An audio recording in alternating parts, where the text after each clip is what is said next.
السلام عليكم ورحمة الله. بسم الله الرحمن الرحيم. الحمد لله رب العالمين، والصلاة والسلام على أشرف المخلوقين وعلى آله وصحبه أجمعين، أما بعد. فقد قال الله تعالى في القرآن الكريم: بسم الله الرحمن الرحيم. يا أيها الذين آمنوا اتقوا الله وكونوا مع الصادقين. صدق الله مولانا العلي. ബഹുമാനമുള്ള മിർബാത്തങ്ങൾ, അതുപോലെ മറ്റ് ഉലമാക്കൾ, സാദാത്യങ്ങൾ, സമസ്ത കേരള ജമിയത്തുൽ ഉലമയെ നെഞ്ചേറ്റിയ അതിൻ്റെ മുഹിബ്ബീങ്ങളും പ്രവർത്തകന്മാരും, SKSF-ൻ്റെ സമസ്ത കേരള ജമിയത്തുൽ ഉലമയുടെ പ്രധാന പോഷക ഘടകമായ സമസ്ത എന്തു പറയുന്നുവോ അതപ്പടി ചെയ്യാൻ തയ്യാറായി നിൽക്കുന്ന, ഏറ്റവും സമസ്തനെ മുറുകെ പിടിച്ചുകൊണ്ട് നിൽക്കുന്ന കീഴ്ഘടകം SKSF. സമസ്തയുടെ 100-ാം വാർഷികം വരാൻ പോവുകയാണ്. അതിൻ്റെ മുന്നോടിയായി സമസ്ത എന്തിനാണ് നിലകൊള്ളുന്നത് എന്ന് വിവരിക്കാൻ വേണ്ടി ജില്ലാ തലത്തിലും അങ്ങനെ എല്ലാ മേഖലകളിലും നടന്നുകൊണ്ടിരിക്കുകയാണ്. ഇതിൻ്റെ ഭാഗമാണ് ഇവിടെ നടന്നുകൊണ്ടിരിക്കുന്നത്. ഇപ്പം എല്ലാവർക്കും അറിയുന്ന കാര്യമായതുകൊണ്ട് കൂടുതലൊന്നും പറയാനില്ലേറ്റല്ല, പറയേണ്ടതില്ല. എന്നാലും ഇപ്പം മൂസാ നബി അലൈഹി സ്വലാമിൻ്റെ കഥ ഖുർആനിൽ എത്ര വട്ടാ പറഞ്ഞ് മുജാഹിദൊക്കെ ചോദിക്കും ചിലപ്പോൾ ഈശ്വരബാദ് മറ്റൊക്കെ, എന്ത് ഖുർആനാണ് ഇത് ആടെ പറഞ്ഞത് പിന്നെ ഇവിടെയും പറയുന്നത്? വിശുദ്ധ ഖുർആനിൽ ഒരു കാര്യം ഒരു വട്ടം പറഞ്ഞാൽ ആ പറയുന്നതിന് ഒരു പ്രത്യേക ലക്ഷ്യമുണ്ടാകും. രണ്ടാമത് പറയുമ്പോൾ ആ ലക്ഷ്യമല്ലാത്ത വേറെ ലക്ഷ്യമുണ്ടാകും, എന്തെങ്കിലും മാറ്റവും ഉണ്ടാകും എന്ന് പറഞ്ഞ മാതിരി നമ്മൾ എല്ലാവരും പറയുന്നത് തന്നെ സമസ്തനൊക്കെ പറ്റി തന്നെയല്ലേ, ആർക്കപ്പോൾ തിരിയാത്തത്? ഇസ്ലാം ശരീഅത്തിൻ്റെ മഹാന്മാരായ ഇമാമുകളുടെ കാഴ്ചപ്പാടിൽ ഒരു നല്ല കാര്യം ഒരാൾ ഒരു വട്ടം മനസ്സിലാക്കി കഴിഞ്ഞു, രണ്ടാമത് മൂന്നാമത് 40 വട്ടം കേട്ടിട്ടും പിന്നെയും വരികയാണെങ്കിൽ, പിന്നെയും അതിങ്ങനെ കേൾക്കുമ്പോൾ ഒരു മടുപ്പ് വന്നാൽ ലൈസ മിൻ അഹ്ലിൽ ഇൽമി എന്ന് കിതാബിൽ കാണാം. അപ്പോൾ നല്ല കാര്യം പലവട്ടം കേൾക്കുമ്പോൾ മടുപ്പ് വരാൻ പാടില്ല എന്നർത്ഥം. ഞാൻ പറഞ്ഞു നീട്ടുന്നില്ല, നിങ്ങളെക്കാട്ടിയും തിരക്കുണ്ട്. അല്ലാഹു സുബ്ഹാനഹു നമ്മുടെ സംഗമം കബൂലാക്കട്ടെ. ഇവിടെ മറ്റു നിയ്യത്തുകളൊന്നുമില്ല. എന്തിനാണ് സമസ്ത നിലകൊണ്ടത് എല്ലാവർക്കും അറിയാം. എന്നാലും ഓരോരുത്തർ പറയുമ്പോൾ കുറഞ്ഞ വ്യത്യാസങ്ങളൊക്കെ ഉണ്ടായിന്ന് വരും. ആദർശം അമാനത്താണ്. എന്താണ് ആദർശം? അത് അല്ലാഹുവും റസൂലും പഠിപ്പിച്ച ആദർശം തന്നെ, വേറെന്താ? നബി തങ്ങൾ പറഞ്ഞല്ലോ, റസൂലുള്ളാഹി സ്വല്ലല്ലാഹു അലൈഹി വസല്ലം തങ്ങൾ പറഞ്ഞല്ലോ, ഫഇന്നഹു മൻ യഅ്ശു മിൻകും മിൻ ബഅദി, നിങ്ങളുടെ കൂട്ടത്തിൽ ആരെങ്കിലും എൻ്റെ കാലശേഷം ജീവിക്കുകയാണെങ്കിൽ ഫസയറ ഇഖ്തിലാഫൻ കസീറാ, അവൻ ഒരുപാട് അഭിപ്രായ വ്യത്യാസങ്ങളെ അവൻ കാണേണ്ടി വരും. അങ്ങനെ വരുമ്പോൾ ഫഅലൈക്കും ബിസുന്നത്തി വസുന്നത്തിൽ ഖുലഫാഇർ റാഷിദീനിൽ മഹ്ദിയീൻ. റസൂലുള്ളാഹിൻ്റെ കാലഘട്ടത്തിലൊക്കെ അല്ലറ ചില്ലറ മുനാഫിഖീങ്ങളൊക്കെ ഉണ്ട്. റസൂലുള്ളാഹിൻ്റെ ഒരു പള്ളി ഉണ്ടാക്കിയ കഥ കേട്ടില്ലേ? ഖുർആൻ പറഞ്ഞില്ലേ, വല്ലദീന ഇത്തഖദൂ മസ്ജിദൻ ദിറാറൻ വകുഫ്റൻ തഫ്രീഖൻ ബൈനൽ മുഅ്മിനീന വഇർസാദൻ ലിമൻ ഹാറബല്ലാഹ വറസൂല. ഇങ്ങനെ പറഞ്ഞിട്ട് ലാ തഖും ഫീഹി അബദ, പള്ളിയിൽ ഒരിക്കലും ചവിട്ടിപ്പോകരുത് നബിയേ. മസ്ജിദുൽ ദിറാർ ലളിതങ്ങൾക്ക് വിലങ്ങായിക്കൊണ്ട് പിൽക്കാലത്ത് പലരും വരികയാണെങ്കിൽ അവർക്കൊരു താവളം ഒരുക്കിക്കൊണ്ട് നബിതങ്ങളെ കൊണ്ട് തന്നെ ഉദ്ഘാടനം ചെയ്യിപ്പിക്കാൻ വേണ്ടി തീരുമാനിച്ചോളൂ പള്ളി ഉണ്ടാക്കിയത്. നബിതങ്ങൾ ഉദ്ഘാടനം ചെയ്താൽ പിന്നെ നബിതങ്ങൾ ഉദ്ഘാടനം ചെയ്തെന്നായല്ലോ. നബിതങ്ങൾ റഹ്മത്തുല്ലിൽ ആലമീനല്ലേ, ഒന്നും നോക്കേണ്ടതില്ല. കാരണം പറ്റൂലെങ്കിൽ ഓർഡർ വരും. അത് നിലക്ക് അന്തല്ലായിട്ടാണ് മനസ്സിലാക്കരുത്. നബിതങ്ങൾക്ക് അന്തല്ല എന്ന് മനസ്സിലാക്കാൻ പാടില്ല. ഉദ്ഘാടനത്തിന് പോകാൻ തയ്യാറായി നിന്നോ. ജിബ്രീൽ അലൈഹി സ്വലാത്തു വസ്സലാം ലാ തഖും ഫീഹി അബദാ, ഒരിക്കലും അങ്ങോട്ട് കാല് വെച്ച് പോകത്തില്ല. മസ്ജിദുൻ നുസ്സിസ അല തഖ്വ, അല്ലാഹു തആലാന്റെ പരിപൂർണമായ നിർദ്ദേശപ്രകാരം തഖ്വയോടുകൂടി ആദ്യമായി ഉണ്ടാക്കപ്പെട്ട പള്ളി അതേതാ? മസ്ജിദ് ഖുബാൻ. പിന്നല്ലേ മസ്ജിദ് നബവി ഒന്ന്. മിൻ അവ്വലി യൗമിൻ ഹഖ്ഖു അൻ തഖൂമ ഫീഹി. വലിയ അടയാളങ്ങളൊക്കെ പറഞ്ഞു വിശദീകരിക്കില്ല. റസൂലുള്ളാഹിന്റെ കാലഘട്ടത്തിൽ പിന്നെ ജൂതന്മാരും നസാറാക്കളും മുനാഫിഖീങ്ങളും കാഫിറുകളൊക്കെ എന്തൊക്കെയോ ചെയ്തു. എല്ലാവർക്കും അറിയില്ല. ഇപ്പോൾ അതൊക്കെ നമുക്ക് എന്തെങ്കിലും നമ്മൾ ദീൻ്റെ കാര്യം ചെയ്യുമ്പോൾ രണ്ടാൾ എതിര് പറഞ്ഞാൽ ബേജാറാകുക. നിങ്ങളെ കൗത്തിൽ കുടൽമാല കൗത്തിലിട്ടില്ലേ? സ്കരിക്കുമ്പോൾ കാലിന് കല്ലും ചോര പൊട്ടിച്ചില്ലേ? ഭക്ഷ്യ ഉപരോധം നടത്തിയില്ലേ ഖുറൈശികൾ? എലതൊന്നും സഹാബത്ത് ജീവിച്ചില്ലേ? എന്നിട്ടും അവരടങ്ങിയില്ല. ജന്മനാടായ കഅബത്തിൻ്റെ നാടും കൂടിയായ മക്കയിൽ നിന്ന് മദീനയിലേക്ക് പോകാൻ വേണ്ടി നാട് കടക്കേണ്ടി വന്നില്ലേ? ഇതൊക്കെ എന്തിനാണ് ഞാൻ പറയണമെന്ന് പറഞ്ഞാൽ നമ്മളൊക്കെ അത് ചിന്തിക്കാൻ നമുക്കൊന്നുമില്ല. നമ്മൾ ഹക്കാണെന്ന് ബോധ്യപ്പെട്ട് ഉറച്ചു നിന്നാൽ മതി. എതിരെന്തായാലും ഉണ്ടാകും. പിശാചും അമ്മാറത്തും നഫ്സോടുള്ള കാലത്തോളം ഏത് ഹക്കിനും എതിരുണ്ടാകും. എതിര് കൂടുതൽ വരൽ എന്തിൻ്റെ അടയാളമാണെന്ന് മഹാന്മാർ ഹക്കിന് ഹക്കാണെന്നുള്ളതിൻ്റെ അടയാളമാണ് എന്ന് വരെ മഹാന്മാർ പറഞ്ഞിട്ടുണ്ട്. അപ്പോൾ ആരും പേടിക്കേണ്ടതില്ല.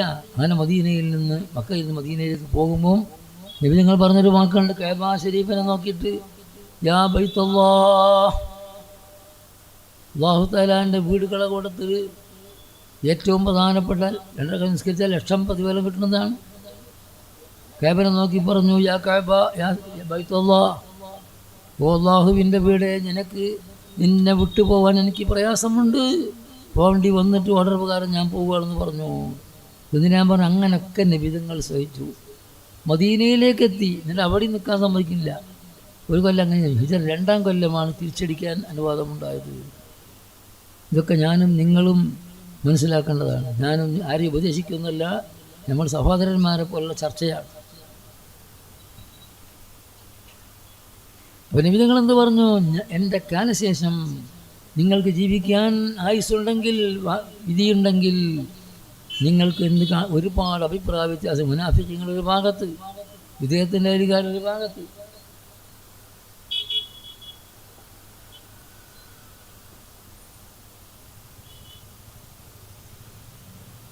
അല്ലാഹു അക്ബർ വലില്ലാഹിൽ ഹംദ്. അല്ലാഹു അക്ബർ അല്ലാഹു അക്ബർ അല്ലാഹു അക്ബർ ലാ ഇലാഹ ഇല്ലല്ലാഹു അല്ലാഹു അക്ബർ വലില്ലാഹിൽ ഹംദ്. അല്ലാഹു മഹാനവർക്ക് ദീർഘായുസ്സും ആഫിയത്തും കൊടുക്കട്ടെ. ഒരു യോദ്ധാവിൻ്റെ മാതിരിയാണല്ലോ. അല്ലാഹ്. അങ്ങനെ ബഹുമാനപ്പെട്ട നബി സല്ലല്ലാഹു അലൈഹി വസല്ലം പറയുകയുണ്ടായി, എൻ്റെ കാലശേഷം നിങ്ങൾ ജീവിക്കുകയാണെങ്കിൽ നിങ്ങൾക്ക് ഒരുപാട് അഭിപ്രായ വ്യത്യാസങ്ങളെ വിദേഹത്തും തുടങ്ങിയില്ല. അക്കാലത്ത് ഒരു അയറാബി വന്ന് പറഞ്ഞില്ലേ, ഗനീമത്ത് സത്ത് ഓരി വെച്ച് നിങ്ങൾ കൊടുക്കുമ്പോൾ എല്ലാവർക്കും ഒരേമാതിരിയല്ല കൊടുത്തത് നബി. എന്ത് പറഞ്ഞു? എല്ലാവർക്കും അറിയാമല്ലോ. യഹ്ദില്ല മുഹമ്മദ്, ഇത് ശരിയല്ല, അനീതിയാണ്, നീതി ചെയ്യൂ. ഇതോതുമ്പോൾ ശൈഖുന പറയും, അപ്പോൾ നീതിയും അനീതിയും വരാൻ പറ്റുന്ന ഒരു സാധാരണ മനുഷ്യനാണ് മുഹമ്മദ് സല്ലല്ലാഹു അലൈഹി വസല്ലം എന്ന് മനസ്സിലാക്കിയ ഒരാളായിരുന്നു. നബിതങ്ങൾ മറുപടി എന്താ പറഞ്ഞത്? ഇല്ലം അഅദിൽ ഫമൻ യഅദിൽ. വല്ലാത്തൊരു വാക്കാണ്. ഇല്ലം അഅദിൽ ഫമൻ യഅദിൽ. വിദേഹത്തിൻ്റെ തുടക്കം അവിടുന്ന ഇല്ലം അഅദിൽ ഫമൻ യഅദിൽ. 124,000 അമ്പിയാ മുസ്ലിം ഈ ലോകത്തേക്ക് നീതി പഠിപ്പിക്കാൻ വേണ്ടിയാണ്. അവരെ സുൽത്താനാണ് ആര്? സുൽത്താനുൽ അംബിയാ നബി സല്ലല്ലാഹു അലൈഹി വസല്ലം. അങ്ങനെയുള്ള ഞാൻ നീതി കാണിക്കുന്നത് പിന്നെ ആരാണ്? ഫമയ്യ അതിൽ എന്ന് ചോദിച്ചു. ഖത്താബിന് സഹിക്കാൻ കഴിഞ്ഞില്ല. നബിയെ ഒന്ന് സമ്മതം അപ്പം വെട്ടാൻ പാടില്ല. ഇവൻ്റെ പിന്നിൽ കൂടി ഇതേ സ്വഭാവക്കാരൻ പാടും വരാനുണ്ട്. ചരിത്രം പറയുന്നു, ആ പരമ്പരയിലാണ് ആര് ജനിച്ചത്? മുഹമ്മദ് ബിൻ അബ്ദുൽ വഹാബിയുടെ നേതാവ്. അല്ലാഹു തആല കാത്തു രക്ഷിക്കട്ടെ. ആമീൻ. ഞാൻ എൻ്റെ വിഷയം എന്താണെന്ന് പറഞ്ഞാൽ, ഇങ്ങനെ അഭിപ്രായ വ്യത്യാസം വിദേഹത്തം തന്നെ തുടങ്ങി, ഇങ്ങനെയൊക്കെ വന്ന് പിന്നെയും പലതും വന്നു, ഖവാരിജാക്കൾ വന്നു, വേറെ പലതും വന്നു. നബി തങ്ങൾ പറയുകയും ചെയ്തു, എൻ്റെ ഉമ്മത്ത് 73 പാർട്ടിയാകും, എല്ലാ കുല്ലുഹും ഫിന്നാർ ഇല്ലാ വാഹിദ, എല്ലാം നരകത്തിലാണ് ഒന്നൊഴികെ. അവ സ്വർഗത്ത് കടക്കാനും നബി തങ്ങളെ കൂടാനും അള്ളാഹിൻ്റെ ഇഖാവും ആഗ്രഹിച്ച് വേറെ ദുനിയാവിൻ്റെ വലിയ ചിന്തകളൊന്നുമില്ല. സഹാബത്ത് ചോദിച്ചു, നബിയെ ആ പാർട്ടി ഏതാണ് എന്ന് പറഞ്ഞു. മാന അലൈഹി വാ സഹാബി, ഞാനും എൻ്റെ സഹാബാക്കളും നിലകൊള്ളുന്ന വിശ്വാസാചാരത്തിൽ നിലകൊള്ളുന്നവരാണ് എന്ന് പറഞ്ഞു. ഇതാണ് നമ്മുടെ ആദർശം. അതെന്നാ മറ്റേതിൽ വളരെ വ്യക്തമായി പറഞ്ഞതും. എൻ്റെ കാലശേഷം നിങ്ങൾ ജീവിക്കുകയാണെങ്കിൽ ഒരുപാട് ഭിന്നതകളെ നിങ്ങൾ അഭിപ്രായിച്ച ദീനിൻ്റെ കാര്യത്തിൽ, സ്വത്ത് തർക്കത്തിലല്ല, ദീനിൻ്റെ കാര്യത്തിൽ ഒരുപാട് അഭിപ്രായ വ്യത്യാസങ്ങൾ നേരിടേണ്ടി വരും, നിങ്ങൾ കാണേണ്ടി വരും. എന്താ ചെയ്യേണ്ടത്? നമ്മൾ അലൈക്കും ബി സുന്നത്തി സുന്നത്തിൽ ഖുലഫാഇർ റാഷിദീൻ അൽ മഹ്ദിയീൻ. സുന്നത്ത് കൊണ്ട് ഫർദിൻ്റെ എതിരുള്ള സുന്നത്തല്ല, ചര്യ, ഫർദും സുന്നത്തും എല്ലാം അടങ്ങുന്ന സുന്നത്ത്. എൻ്റെ ചര്യയും അതുമാത്രം മതിയാവുകയില്ല. എന്താ കാരണം? നബിതങ്ങൾ പോരായിട്ടല്ല. നബിതങ്ങളെ വാക്കിലും പ്രവൃത്തിയിലൊക്കെ പല ജാതി അർത്ഥങ്ങളും കൊടുക്കാൻ പറ്റുന്ന വാക്കും പ്രവൃത്തിയും ഉണ്ടാകും. അങ്ങനെ വരുമ്പോൾ ആ സ്വഹാബത്ത് ആണ് എന്താക്കേണ്ടത്. ഇവിടെ നബിതങ്ങൾ പറഞ്ഞത് ഇപ്പോൾ നമ്മൾ തന്നെ പറയാൻ ഞാൻ ക്ലാസ്സല്ലല്ലോ, വിശദീകരിക്കേണ്ടിയില്ല. ഒരാൾ ദേഷ്യം പിടിച്ച് നീ പോ എന്ന് പറഞ്ഞാൽ മലയാളത്തിൽ എന്താ ഇതാ, നീ പോ തന്നെ ദേഷ്യം പിടിക്കാതെ നീ പോയിക്കോ, പോ, രണ്ടും ഒരേമായിരിക്കൂലേ? അപ്പം നബിതങ്ങൾ എങ്ങനെയാണ് ആ വാക്ക് പറഞ്ഞത്? അതിന് സാഹചര്യം എന്താണ്? എന്തുകൊണ്ടാണ് നബിതങ്ങൾ അങ്ങനെ ചെയ്തത് എന്ന് ആ സാഹചര്യം മുഖേന സ്വഹാബത്തിനാണ് അറിയുക. അതുകൊണ്ട് എന്തുകൂടി കൂട്ടണം? അലൈക്കും ബി സുന്നത്തി, എൻ്റെ ചര്യയിൽ പല അഭിപ്രായങ്ങൾക്ക് സാധ്യതകൾ ഉണ്ടായി എന്ന് വരും. അങ്ങനെ വരുമ്പം ഖുലഫാഉർ റാഷിദീൻ അൽ മഹ്ദിയീൻ 30 കൊല്ലത്തോളമാണ് ഖുലഫാഉർ റാഷിദീൻ്റെ ഭരണം. അവർ എന്തൊക്കെ നടപടി സ്വീകരിച്ചുവോ അത് കൂട്ടി ചേർത്തി, അതാണ് അഹ്ലു സുന്നത്തി വൽ ജമാഅ. സുന്നത്ത് നബിചര്യ, വൽ ജമാഅ സ്വഹാബത്ത്. ആകെ ചുരുക്കം പറഞ്ഞാൽ നമ്മളെ ഇസ്ലാം അല്ലാഹു സുബ്ഹാനഹു വ തആല നബിയുനാ മുഹമ്മദുർ റസൂലുള്ളാഹി തങ്ങൾ വഴിയായി ഖിയാമത്ത് നാൾ വരെ ഉമ്മത്തിന് പഠിപ്പിച്ചു കൊടുത്ത ആദർശം എന്താണ്? ഇതാണ് നബിതങ്ങളുടെ ജീവിത രീതിയും. അതിന് പല അഭിപ്രായങ്ങൾ വ്യത്യാസം ഉള്ളയിടത്തൊക്കെ അത് ഖുലഫാഉർ റാഷിദീൻ എന്ത് സ്വീകരിച്ചു അതും കൂടി നോക്കുക. അതാണ് ആദർശം. പിന്നെ വേറെ ഒന്ന് പറഞ്ഞു, ഞാൻ പറഞ്ഞ നേരം പോകും. ഇങ്ങനെ പലയായിട്ട് അവിടെ 4 മദ്ഹബിൻ്റെ ഇമാമികൾ. നമ്മളൊന്നിപ്പോൾ സഹാബത്തിൻ്റെ ഖുലഫാഉർ റാഷിദീങ്ങളെ സിദ്ദീഖ് എന്നവരെ 4 ഖുലഫാവുകാരാണ്. അബൂബക്കർ സിദ്ദീഖ്, ഉമർ, എല്ലാവർക്കും അറിയാമല്ലോ. അവരെ ജീവചരിത്രം വ്യക്തമായി നമുക്ക് കിട്ടില്ല, പ്രയാസമാണ്. 4 മദ്ഹബിൻ്റെ ഇമാമിങ്ങളാണ് ആ കാര്യം നമുക്ക് നിർവഹിച്ചെന്നത്. എത്ര പുകഴ്ത്തിയാലും മതിയാവില്ല. അല്ലാഹുവിൻ്റെ ഓർഡർ പ്രകാരം ബഹുമാനപ്പെട്ട ശംസുൽ എപ്പോഴും ക്ലാസ് പറഞ്ഞ കാര്യമാണ്. എപ്പോഴാണ് നമ്മളെ ഇവരൊക്കെ ചിന്തിക്കുന്നത്? ഇമാം അബൂ ഹനീഫ തങ്ങൾ എന്ത് ചെയ്തു? റളിയല്ലാഹു അൻഹു തങ്ങൾ സഹാബത്തിൽപ്പെട്ട കുറച്ച് ആളുകളെ കണ്ട ആദ്യകാല ഇമാമാണ് അബൂ ഹനീഫത്തുൽ കൂഫി റളിയല്ലാഹു. കൂഫയിൽ ഒരുപാട് സഹാബാക്കളുണ്ടായിരുന്നു. ആ സഹാബാക്കളുടെ ജീവചരിത്രങ്ങളൊന്നായിട്ട് എന്താക്കി റിപ്പോർട്ട് ചെയ്തു, മനസ്സിലാക്കിയെടുത്തു. ഇമാം മാലിക് തങ്ങൾ മദീനയിലുള്ള മുഴുവൻ സഹാബാക്കളുടെയും അഹ്വാലുകൾ നോക്കി മനസ്സിലാക്കി റിക്കാർഡാക്കി.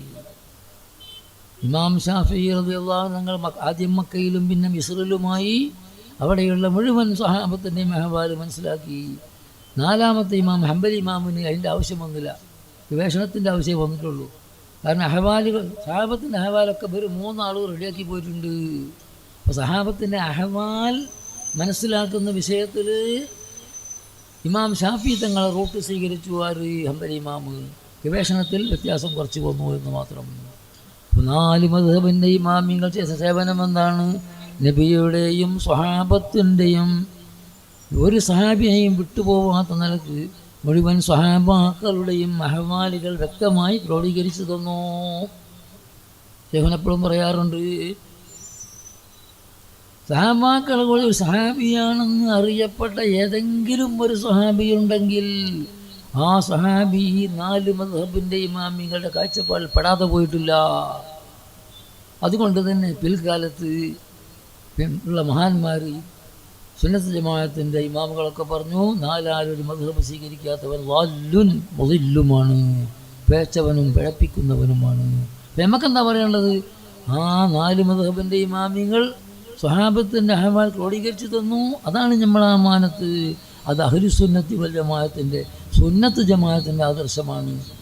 ബിദ്അത്തിന് 4 മദ്ഹബിലും ഒരു സ്ഥാനവുമില്ല. ബിദ്അത്തിന് ഒരു സ്ഥാനവുമില്ല. അങ്ങനെ പോന്ന് സുൽത്താന കാലത്ത് തന്നെ ഇവിടെ നമ്മളെ കേരളത്തിലൊക്കെ ഉണ്ട് കുറച്ച് ആൾക്കാർ വന്നെങ്കിലും പൊന്നാനി മഹദൂം സാദാത്യങ്ങളത് ഒന്നുകൂടി സജീവമാക്കി. അങ്ങനെ പിന്നെ എല്ലാവർക്കും അറിയുന്ന കാര്യമാണ്. പിന്നെ കേരളത്തിൽ എന്ത് വന്നു? പൊന്നാനി മഹദൂം സാദാത്യങ്ങൾ ശക്തി ലേശം ഒന്ന് കുറഞ്ഞപ്പോൾ ഇപ്പം നമ്മൾ വിദേഹത്തിന് സംഘടന ഉണ്ടാക്കിയാൽ ശരിയാവും തോന്നിപ്പോയി. ഗദീ റസൂലത്ത് അബൂജാലി പുറത്ത് വർഷമൊക്കെ തീരുമാനിച്ചാൽ പിന്നെ നടക്കൂലല്ലോ. അങ്ങനെ വന്നപ്പോൾ ബഹുമാനപ്പെട്ട മുല്ലക്കോയ തങ്ങൾക്കുള്ള വലിയ കുത്തുബായിരുന്നു എന്ന് ശേഖന പറയാറുണ്ട്. ശംസുലുലമ ബഹുമാനപ്പെട്ട മുല്ലക്കോയ തങ്ങളുടെ ആണ്ടിൻ്റെ അസുഖമായിരുന്നു എന്ന് അവിടെ കുത്തുബായിരുന്നു. അത് എവിടുത്തെ കുത്തുബ് സമാനാന്ന് പറഞ്ഞില്ല. എവിടെയുള്ള കുത്തുബ് അലയാതി ഉണ്ടാവും. ഒരു ഏരിയയിലെ കുത്തുബുണ്ടാവും, ജില്ലാ കുത്തുബുണ്ടാവും, സ്റ്റേറ്റ് കുത്തുബുണ്ടാവും, അന്താരാഷ്ട്ര കുത്തുബുണ്ടാവും. കുത്തുബ് സമാൻ എന്ന കാലത്തിലുള്ള എല്ലാവരും നേതാവ് വലിയാക്കന്മാർ എന്ന് പറഞ്ഞു. മമ്പർത്തങ്ങളെ പറ്റി കുത്തുബ് സമാൻ എന്ന് പറഞ്ഞു. ഏതായിരുന്നാലും ഔലിയാക്കന്മാർ തലവന്മാരിൽപ്പെട്ട ആളായിരുന്നു അത് മുല്ലക്കോയക്കന്മാർ. അവർക്ക് അല്ലാഹു തോന്നിപ്പിച്ചു. വിദേഹത്തിൻ്റെ അലികാർ സംഘടിച്ചു കൊണ്ടുവരുമ്പോൾ സംഘടിച്ചു കൊണ്ട് തന്നെ നേരിടണം. അതിനു വേണ്ടി ഉണ്ടാക്കിയതാണ് സമസ്ത. എല്ലാവർക്കും പലവട്ടം മനസ്സിലാക്കിയതാണ്. പക്ഷെ പോരാ മനസ്സിലാക്കിയെന്നാണ് ഞാൻ പറഞ്ഞത്. അപ്പോൾ നമ്മളെ അമാനത്തിൽ ബിദ്അത്തിന് യാതൊരു സ്ഥാനവുമില്ല. ഇസ്ലാം ദീനിൽ ബിദ്അത്തിന് എന്തില്ല? യാതൊരു സ്ഥാനവുമില്ല. അപ്പോൾ തനി സുന്നത്ത് ജമാഅത്തിൻ്റെ ആദർശം അതാണ് നമ്മളെ, അതാണ് സുന്നത്ത് ജമാഅത്തിൻ്റെ വിശ്വാസം, അതാണ് നമ്മളെ ആദർശം. ഈ ആദർശം സംഘടന രൂപീകരിക്കാതെ തന്നെ കേരളത്തിലുണ്ടായിരുന്നു. പക്ഷേ സംഘടിച്ചു കൊണ്ടുവരാൻ തുടങ്ങിയപ്പോൾ സംഘടന ഉണ്ടാക്കി. 100 കൊല്ലം തയ്യാൻ പോവുകയാണ്. അപ്പോൾ നമ്മളെ ആദർശം എന്താണ്? ശരിയായ സുന്നത്ത് ജമാഅത്ത്, തഅ്ദീമു അല്ലാഹ്, തവസ്സുല്, ഇസ്തിഗാസ, അതൊക്കെ നടന്നതല്ലേ. വിദേഹത്തിന് യാതൊരു നബിതങ്ങളെ സാധാരണ മനുഷ്യനാണ്. എല്ലാ വിദേഹത്തിൻ്റെയും ഓലെ അസൽ കാഴ്ചപ്പാടുന്ന നബിതങ്ങൾ സാധാരണ മനുഷ്യനാണ്. അത് നബികളെ അവിടെ തന്നെ കട്ട് ചെയ്തില്ലേ? ഇതിൽ യാ മുഹമ്മദ്, മനസ്സിലാക്കിയാൽ മതി. മുഹമ്മദെ നീതി ചെയ്യൂ. അപ്പോൾ അയാളെ കാഴ്ചപ്പാടെന്താ? നീതിയും അനീതിയൊക്കെ വരാൻ പറ്റുന്ന സാധാരണ മനുഷ്യനാണ്. നബിതങ്ങളെ മുമ്പിൽ വെച്ച് പറഞ്ഞു. കട്ട് ചെയ്തു. ഉമർ ഖത്താബ് കൊല്ലാൻ വേണ്ടി ആവശ്യപ്പെട്ടു. കൊല്ലണ്ട, ഇവനിങ്ങനെ അള്ളാഹു ഒരു കാര്യത്തിന് വേണ്ടി പഠിച്ചതാണ്, ഇവൻ്റെ പിന്നിൽ ഒരുപാട് വരാനുണ്ട്. ഞാൻ നീട്ടി പറയല്ല. അതുകൊണ്ട് എനിക്ക് നിങ്ങളോട് പറയാനുള്ളതെന്ന് വെച്ചാൽ സമസ്ത കേരള ജമിയത്തുൽ ഉലമയുടെ ആദർശം അത് അഹ്ലുസുന്നത്ത് വൽ ജമാഅത്താണ്. ഇസ്ലാമിൻ്റെ അടിത്തറ തഅ്ദീമു മാ അള്ളമല്ലാഹ്, തഹ്ഖീറു മാ ഹഖറല്ലാഹ്. അള്ളാഹ് ബഹുമാനിച്ച അമ്പിയാക്കൾ, ഔലിയാക്കൾ, അതുപോലെ അഹ്ലി ബൈത്തുകൾ, അതുപോലെ മാതാപിതാക്കളെ ബഹുമാനിക്കാൻ കൽപ്പിച്ചതാണ്. അങ്ങനെ ദിവസങ്ങൾ അങ്ങനെ ബഹുമാനിച്ച ഒരുപാട് കാര്യങ്ങളും ആളുകളൊക്കെ ഉണ്ടെങ്കിൽ ബഹുമാനിക്കുക. നിസ്സാരമാക്കേണ്ടതിനെ ബഹുമാനിക്കാതെ എന്ത് ചെയ്യുക? അതിന് നിസ്സാരമായിട്ട് കാണുക. അപ്പം അങ്ങനെ വരുമ്പോൾ നമ്മൾ ആലോചിച്ച് നോക്കുകയാണെങ്കിൽ ഇന്ന് ഒരുപാട് പാർട്ടികൾ പലതുമുണ്ടെങ്കിലും സ്വർഗത്തിൻ്റെ പാർട്ടിയാകുന്ന മാന അലൈഹി വസ്ഹാബി എന്നുള്ള പാർട്ടി ആ കാലത്തുള്ള 4 മദ്ഹബിൻ്റെ ഇമാമിങ്ങൾ വിവരിച്ച ആ ശക്തത്തൊരു പാർട്ടി ഏത് മാത്രമാണെന്ന് കാണാൻ കഴിയും. സംശയം ചോദിച്ചാൽ ഞാൻ തന്നെ പറയും, വലിയ സ്ഥാപനമൊന്നും വരണമെന്നില്ല. ഇന്ന് സമസ്ത മാത്രമാണെന്ന് മനസ്സിലാക്കാൻ കഴിയും. അതുകൊണ്ട് സമസ്ത കേരള ജമിയത്തുൽ ഉലമ എന്താ ചെയ്യുന്നത്? ഇവിടെ നമുക്ക് റൂട്ട് കാണിച്ചു തരാണ്. ഇതിന് സിറാത്തുൽ മുസ്തഖീം. എന്നിട്ട് നമ്മൾ റൂട്ട് എവിടേക്കാണ് നമ്മൾ പോണത്? എവിടേക്കാണ് പോണത്? കുവൈത്തിൽക്കല്ല, വേറെ നാട്ടിൽക്കൊന്നുമല്ല. നമ്മളെ ആത്മീയമായ റൂട്ട് ഏതാ? അല്ലാഹുവിൻ്റെ ലിഖാ, ഈമാൻ സലാമത്തായിട്ട് ഭരിച്ചിട്ട് ഖബറിൽ നല്ല നിലയ്ക്ക് സ്വർഗീയ ജീവിതം ജീവിച്ച് പരലോകത്തേക്ക് വന്ന് സ്വർഗത്തിൽ കടന്ന് അവിടെ വെച്ച് അള്ളാഹിനെ കാണുകയുള്ളൂ. അള്ളാഹിൻ്റെ ലിഖാ, അതാണ് യഥാർത്ഥ മുസ്ലിമിൻ്റെ, പരിപൂർണ മുസ്ലിമിൻ്റെ പരമപ്രധാനമായ ലക്ഷ്യം. ആ ആത്മീയമായ ആ ലക്ഷ്യത്തിലേക്കുള്ള വഴി കാണിച്ചു തരുന്ന ഒരു പാർട്ടി ഒന്നുണ്ടെങ്കിൽ അത് ഇത് മാത്രമേ ഉള്ളൂ സമസ്തയ്ക്കകത്ത്. പക്ഷെ വേറൊരു കാര്യം അവിടെ ഉണ്ട്. ചിലരവിടെ മനസ്സിലാക്കിയ സമസ്തക്കാരനായ മതി, പിന്നൊന്നും വേണ്ടെന്നാ. ഒരു റൂട്ടേ കാണിച്ചു തരുന്നുള്ളൂ. പക്ഷെ എന്ത് വേണം? ആ റൂട്ട് കൂടെ സഞ്ചരിക്കുന്ന നമ്മൾ കിബിർ വരാൻ പാടില്ല, ലോകമാന്യം വരാൻ പാടില്ല, അസൂയ വരാൻ പാടില്ല. അപ്പോൾ റൂട്ട് ഒരു കാണിച്ചു തന്നു, തെറ്റാത്ത റൂട്ട് കൂടെ പോയും വേണം, പോണ പോക്കിൽ മര്യാദയ്ക്ക് പോയും വേണം. അതിനാര് വേണം? മര്യാദയ്ക്ക് നമ്മൾ ഈ റൂട്ടിൽ വേണമെങ്കിൽ പോലീസുകാരൊക്കെ ഉണ്ടായാൽ മതി ബ്ലോക്ക് തീർക്കാൻ. നമ്മൾ ആത്മീയമായ റൂട്ടിൽ ബ്ലോക്കാരാണ് ഉണ്ടാക്കുന്നത്, ശൈത്താനാണ് ഉണ്ടാക്കുന്നത്. ശൈത്താന് പിമ്പലം കൊടുക്കണം അമ്മാറത്തുൻ നഫ്സാണ്. ആ ബ്ലോക്ക് തീർക്കാൻ ആർക്കും കഴിയൂല. അതിനെന്ത് വേണം? കൂനൂ മഅസ്വാദിഖീൻ. ശൈത്താൻ്റെ ശത്രുക്കളിൽ നിന്ന് പരിപൂർണമായി രക്ഷപ്പെട്ട അമ്മാറത്തുൻ നഫ്സിൻ്റെ ദുർബോധനത്തിൽ നിന്ന് രക്ഷപ്പെട്ട മഹാന്മാർ അത് ആസ്വാദിക്കും. ഓലെ കൂടുതൽ എന്താക്കണം? കൂട്ടുകൂടണം. അപ്പോൾ റൂട്ട് സമസ്തൻ്റെ റൂട്ടുമാവണം, മഹാന്മാരുടെ കൂട്ടുകൂടുകയും വേണം. അങ്ങനെ വന്നാൽ ആദ്യം മക്കയിലും പിന്നെ മിസ്റിലുമായി അതിനു വേണ്ടി ആത്മാർത്ഥമായി. പിന്നെ വേറൊരു കാര്യം എന്താ വെച്ചാൽ, ഇതാണ് വലിയ പ്രശ്നമുള്ളത്. നാവ് കൊണ്ട് സമസ്ത എന്നറിയും, ഇപ്പുറം പോയാൽ ഈ മസ്ത എന്ന് പറയും. അത് ശരിയല്ല, അത് മുനാഫിക്കിൻ്റെ അടയാളമാണ്. നാവ് കൊണ്ട് ഞാൻ സമസ്തക്കാരനാണ്, SKSFൻ്റെ ആളാന്ന് പറയുന്നുണ്ടെങ്കിൽ അവൻ്റെ ഉള്ളിലും അതിന് റബ്ബിൻ്റെ നോട്ടം എപ്പോഴും ഹൃദയത്തിലാണ്. കലർപ്പൊന്ന് കണ്ടാൽ മുഴുവനും നഷ്ടത്തില്ല. അപ്പോൾ അല്ലാത്തവരും ഞാൻ സമസ്ത അല്ല എന്ന് പറഞ്ഞാൽ പിന്നെ കച്ചറ തീരുമല്ലോ. അതുകൊണ്ട് ഉള്ളും പുറവും സമസ്ത കേരള ജമിയത്തുലമ വിഭാവനം ചെയ്യുന്ന ആദർശം അത് ഹക്കാണെന്ന് സംശയമിനെ ചോദിച്ച് മനസ്സിലാക്കി ഉറപ്പിച്ചുകൊണ്ട് ആ റൂട്ടിൽ കൂടെ തന്നെ എല്ലാവരും പോകണം. അതിനു വേണ്ടി ഞാനും നിങ്ങളും ശ്രമിക്കണം. സമ്മേളനം വരാൻ പോവുകയാണ്. അതിന് വേണ്ടതെല്ലാം വേണ്ടതുപോലെ നല്ല നീയത്ത് ചെയ്യണം.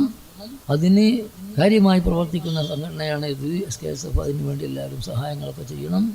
ഒരിക്കലും തന്നെ ഭൗതിക നേട്ടത്തിന് വേണ്ടിയല്ല ഈ സമസ്ത.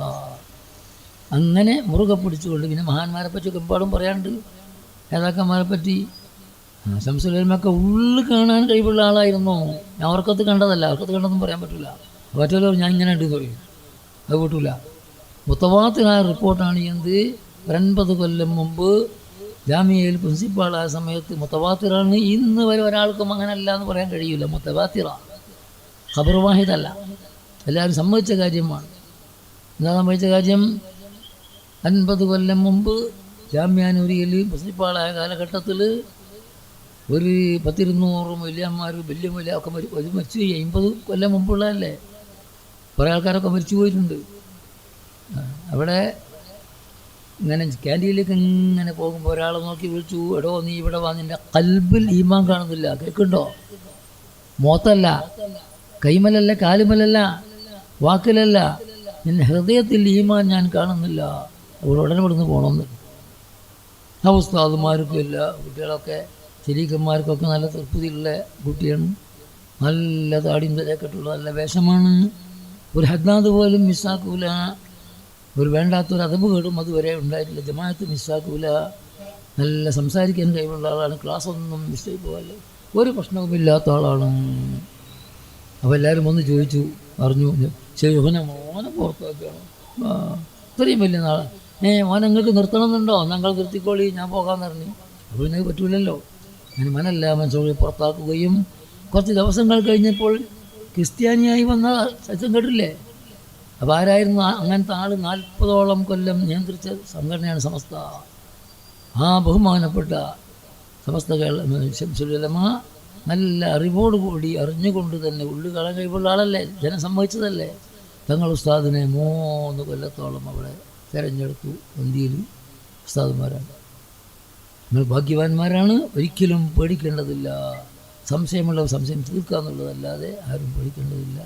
നല്ല ഉറപ്പോടുകൂടി ശംസുലമൻ്റെ പേരിലും പണ്ഡിറ്റ് ഉസ്താദിൻ്റെ പേരിലും എല്ലാ തങ്ങളുടെ പേരിലൊക്കെ ഫാത്തിഹ ഓതി ആര് എതിർത്താലും, അതേത് വകുപ്പുള്ള ആളാണെങ്കിലും എങ്ങനെയാണെങ്കിലും എങ്ങനെ എതിർത്താലും വല്ല കുറ്റം പറയാൻ നമ്മൾ പോകണ്ട. നമ്മളെന്ത് പറഞ്ഞാൽ മതി, ഞങ്ങളതിലില്ല, ഞങ്ങൾ ഇത് ഹക്കാന്ന് ബോധ്യപ്പെട്ടു പോയിട്ടുണ്ട്, ഞങ്ങളതിലില്ല എന്ന് പറഞ്ഞ് നമ്മളെ കാര്യങ്ങൾ ഒരുമിച്ച് കൂട്ടാൻ വേണ്ടി മെനക്കെട്ടാൽ മതി. അങ്ങനെ സൂക്ഷിച്ചുകൊണ്ട് പ്രവർത്തിച്ച് മുന്നോട്ട് പോകാനും സമ്മേളനമൊക്കെ വിജയിപ്പിക്കാനും വിജയിച്ച് കാണാനും അല്ലാഹു നമുക്കെല്ലാം തൗഫീഖ് നൽകട്ടെ. സയ്യിദുൽ ഉലമ അടക്കമുള്ള നേതാക്കന്മാർക്കും ഇവരെ പോലത്തെ മഹാന്മാരായ പ്രവർത്തകന്മാർക്കും എല്ലാവർക്കും അല്ലാഹ് നമുക്കൊക്കെ തന്നെയും നല്ല നിലക്കുള്ള ഹാഫിയത്തോടുകൂടി ഇസ്സത്തോടുകൂടി നല്ല മെനക്കരത്തോടുകൂടി ഒരു മദത് ലഭിക്കലോടുകൂടിയുള്ള ദീർഘായുസ് അല്ലാഹു നമുക്കെല്ലാം നൽകുമാറാകട്ടെ. ദുആ ചെയ്തുകൊണ്ട് ബിസ്മില്ലാഹിർ റഹ്മാനിർ റഹീം എന്ന തിരുനാമത്തിൽ ഞാൻ ഉദ്ഘാടനം ചെയ്യുന്നു. അസ്സലാമു അലൈക്കും. ആദർശം അമാനത്താണെന്ന